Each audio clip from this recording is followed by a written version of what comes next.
नमस्कार दोस्तों। रिसेंटली ध्रुव राठी का एक वीडियो सोशल मीडिया पर बड़ी तेज़ी से वायरल हो रहा है। क्या भारत मोदी जी के नेतृत्व में डिक्टेटरशिप की तरफ बढ़ रहा है? इस वीडियो में उसने भारतीय संस्थाओं को, मोदी जी को, बीजेपी को, इलेक्शन कमीशन को जी भर के कोसा है। मेरा ये वीडियो बनाने का मकसद ध्रुव राठी की उस फंक्शन को डिकोड करना है, उसको एक्सपोज करना है कि आखिर ये काम करता कैसे है। देखिए, ध्रुव राठी का जो चैनल है, अगर आप थोड़ा सा इस पर गौर करेंगे तो ये पूरी तरह से फेक न्यूज और प्रोपेगेंडा को फैलाने वाला चैनल है और ले दे करके इसके हर वीडियो में ऑलमोस्ट जो है मोदी जी के अगेंस्ट में, बीजेपी के अगेंस्ट में कोई ना कोई प्रोपेगेंडा होता ही होता है। मोदी जी की कोई सी भी पॉलिसी हो, मोदी जी की कोई सी भी नीति हो, उन सारी की सारी नीतियों को ये किस तरह से फेक साबित करता है, फेक न्यूज़ के जरिए। देखिए, ये जो भी कुछ एक्सप्लेन करता है अपने वीडियो में, उसमें ये जो फैक्ट्स रखता है, जो भी फैक्ट आपको बताता है, वो सेलेक्टिव फैक्ट्स होते हैं। जो आप इसकी वीडियोस में छोटी छोटी वीडियोस की फुटेज देखते हैं ना, वो रियल में होती है, लेकिन वो उस पूरी तस्वीर को नहीं दिखाती कि असल में पूरी पिक्चर है क्या।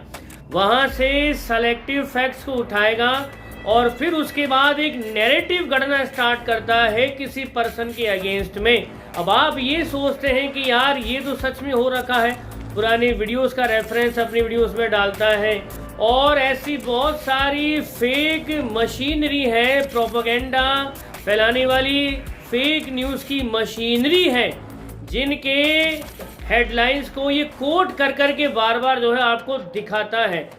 तो अपने हर एक वीडियो में ये जो है उस फेक प्रोपेगेंडा मशीनरी के फुटेज को और वीडियो फुटेज को जो है इस्तेमाल करता है अपने नैरेटिव को खड़ा करने के लिए और सेलेक्टिव फैक्ट्स के साथ में अपनी बात को ये रखता है। तो धीरे धीरे ये नैरेटिव खड़ा करता है और आप ये सोचने पर मजबूर हो जाते हैं कि यार जो ये कह रहा है वो सच तो है। असल में पूरी तस्वीर जब आप नहीं देखते तो जो आपको दिखाया जा रहा है वही आपको सच लगता है। और सीधे सीधे अगर इसको टेक्निकल टर्म में कहा जाए तो this is called brain washing. Selective facts के साथ में आपके दिमाग में वो बात डालना जो ये चाहते हैं, उसी को कहते हैं ब्रेन वॉशिंग। और यही काम ये चैनल करता है। एक्चुअली ध्रुव राठी अकेला ऐसा चैनल नहीं है जो इस तरह के फेक न्यूज़ और प्रोपेगेंडा के स्प्रेड करता है। लेटेस्ट वाले वीडियो के अंदर इसने जो है किसान आंदोलन का जिक्र किया कि कैसे किसानों पर सांप रबड़ की गोलियां चलाई जा रही है, अत्याचार हो रहा है, किस तरह से किसानों को रोकने के लिए भाई साहब सरकार ने तैयारी करी थी। अरे भैया, जब किसान की जो खतरनाक हथियार लेकर के आएंगे तो उनकी आरती थोड़ी ना उतारेंगे। और जब वही सो कॉल्ड किसान पुलिस वालों के ऊपर जानलेवा हमला कर दें, जिसमें 12 से ज्यादा पुलिस वाले गंभीर रूप से जख्मी हो जाएं, जो अपनी जिंदगी और मौत की लड़ाई लड़ रहे हैं, तो ऐसे लोगों को आप किसान कहोगे या क्या कहोगे? तो ऐसे लोगों के खिलाफ पुलिस बल प्रयोग भी ना करे तो पूरी तस्वीर दिखाता ही नहीं है। इलेक्शन कमीशन की इसने बात करी, इलेक्शन कमीशन बड़ा बायस्ड है, ये है वो है। ईवीएम का जिक्र किया कि ईवीएम जो है किस तरह से धांधली का जरिया है। तो बात इतनी सी है कि ध्रुव राठी को इतना सा भी नहीं पता कि इलेक्शन कमीशन काम कैसे करता है। जो ईवीएम होती है किस तरह से अलॉट की जाती है, हर एक ईवीएम मशीन को ट्रैक करने के लिए पूरा एक सिस्टम खड़ा हुआ है भाई। सवाल ही पैदा नहीं होता कि वोटिंग में किसी भी तरह की धांधली हो जाए, लेकिन फेक न्यूज़ फैलाना है, प्रोपेगेंडा चलाना है, तो सेलेक्टिव फैक्ट को दिखा करके अपने नैरेटिव को खड़ा करना इनका मेन मकसद है।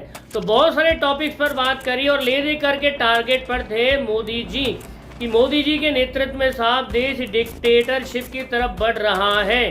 तो भैया बात इतनी सी है, बीते 10 साल में भारत जिस तेजी के साथ में विश्व के पटल पर उभरा है, यही सबसे बड़ी दिक्कत है देश विरोधी ताकतों की। पिछले 10 साल में ऐसा कोई स्कैम बता दीजिए जो मोदी जी के राज में हुआ है। और 10 साल से पहले जो भी सरकारें रही हैं बीजेपी को छोड़ करके, उसमें आप बताइए कौन सा स्कैम नहीं हुआ। तो जो विदेशी लोग हैं उनकी दिक्कत यही है कि भारत इतनी बड़ी महाशक्ति बनता जा रहा है और वो कुछ नहीं कर पा रहे हैं। अब भारत के दुश्मनों का सौभाग्य मानिए कि उनको खाली टूल किट भेजनी पड़ती है, आदमी भेजने की नीड नहीं है, क्योंकि भारत देश में गद्दारों की कमी नहीं है। वो टूल किट भेजते हैं, हथियार भेजते हैं, रिसोर्सेज भेजते हैं, बाकी का सारा काम तो यहाँ पे गद्दार ही कर देते हैं। तो इन शॉर्ट बात इतनी सी है कि चुनावों से ठीक पहले मोदी जी की अगेंस्ट एक ऐसा माहौल तैयार किया जा रहा है जिससे उनकी छवि को नुकसान पहुंचे, उनकी पॉपुलैरिटी को नुकसान पहुंचे, और अगेन सेलेक्टिव फैक्ट्स दिखा दिखा करके लोगों का ब्रेन वॉश किया जा रहा है। अगर आपको रियल तस्वीर जाननी है तो भाई साहब, this is the era of information technology. ये इंफॉर्मेशन टेक्नोलॉजी का एरा है। आप अपना फोन उठाइए, गूगल करिए और जो भी जानकारी इसने दी है उस जानकारी को क्रॉस चेक करिए। दूध का दूध, पानी का पानी वही हो जाएगा। तो किसी के हाथों की कठपुतली मत बनिए। देश विरोधी ताकतें इस समय जो है भारत की, तो इस समय जो देश विरोधी ताकतें हैं वो देश को अस्थिर करना चाहती हैं। रही बात एजेंसीज का इस्तेमाल करने की, अरे भाई साहब, जो एजेंसियां बनी है, चाहे ईडी हो, सीबीआई हो या और कोई एजेंसी हो, स्वतंत्र रूप से काम करती है।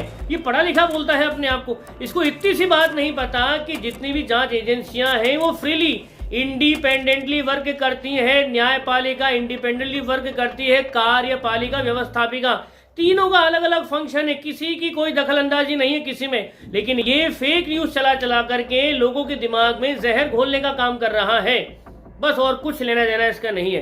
तो एक सिंपल सा जो है इसको जवाब है, आईपीसी के सेक्शन 63 में साफ साफ लिखा हुआ है, अगर आप फेक न्यूज फैलाते हैं, फॉल्स इंफॉर्मेशन स्प्रेड करते हैं, तो आईपीसी के सेक्शन 63 के तहत आपको 2 से 3 साल की जेल हो सकती है, 50,000 जुर्माना, या दोनों साथ साथ चल सकते हैं। तो इन शॉर्ट एक पूरी मशीनरी काम पे लगी हुई है। अगर आप थोड़ा सा गौर करें ध्रुव राठी के फंक्शन के ऊपर, तो लेफ्टिस्टों की हाथ की कठपुतली पपेट है, ले दे करके भाई साहब केवल मोदी जी मोदी जी मोदी जी। अरे भाई साहब, 10 साल में आज तक किसी भी व्यक्ति ने एक आरोप सिद्ध नहीं किया मोदी जी के ऊपर किसी भी किस्म के भ्रष्टाचार का। और जो लोग उछल रहे हैं कि एजेंसियां हमारे पीछे पड़ी हुई, अरे भाई, देश का पैसा खाया है, देश की वेल्थ को डकारा है, तो हिसाब तो देना पड़ेगा तुमको। चाहे वो केजरीवाल हो, चाहे हेमंत सोरेन हो, चाहे वो राहुल गांधी हो, चाहे कोई भी हो, जवाब तो आपको देश की जनता को देना पड़ेगा। एक एक पैसे का हिसाब देना पड़ेगा। और यही सबसे बड़ी दिक्कत है इन लोगों की। कोई भी इस समय जो है ना आम आदमी पार्टी की बात कर रहा है, सिर्फ यही कह रहे हैं कि मोदी साहब कंपटीशन खत्म कर रहे हैं। अरे काहे का कंपटीशन खत्म कर रहे हैं भैया? अगर तुमने कुछ गलत किया है तो भैया उस गलती का जो भी सर्कमस्टेंसेस है, आउटकम है, वो तो आपको झेलना ही पड़ेगा।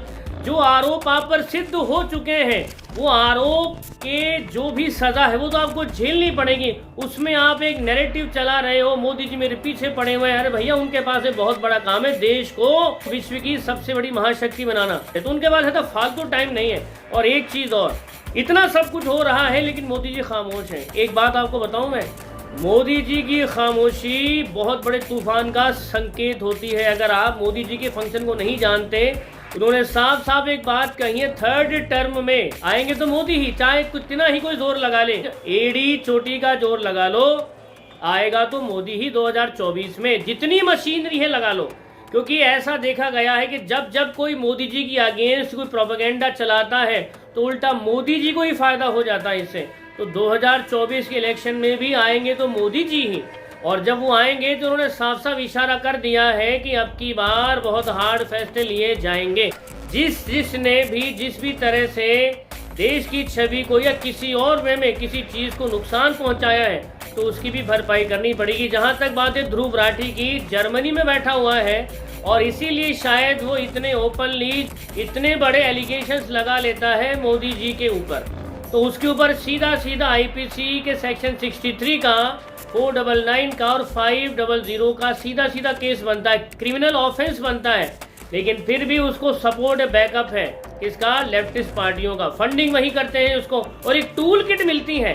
ध्रुव राठी और ध्रुव राठी के जैसे जितने भी चैनल हैं जो मोदी जी का जो है डिफेमेशन करते हैं, उनको एक टूल किट मिलती है। अगर आप गौर से इन चैनल्स को थोड़ा सा नोटिस करेंगे तो सबकी भाषा, सबकी शैली, सबके पास जो ऑलमोस्ट फुटेज है वो एक जैसी ही है।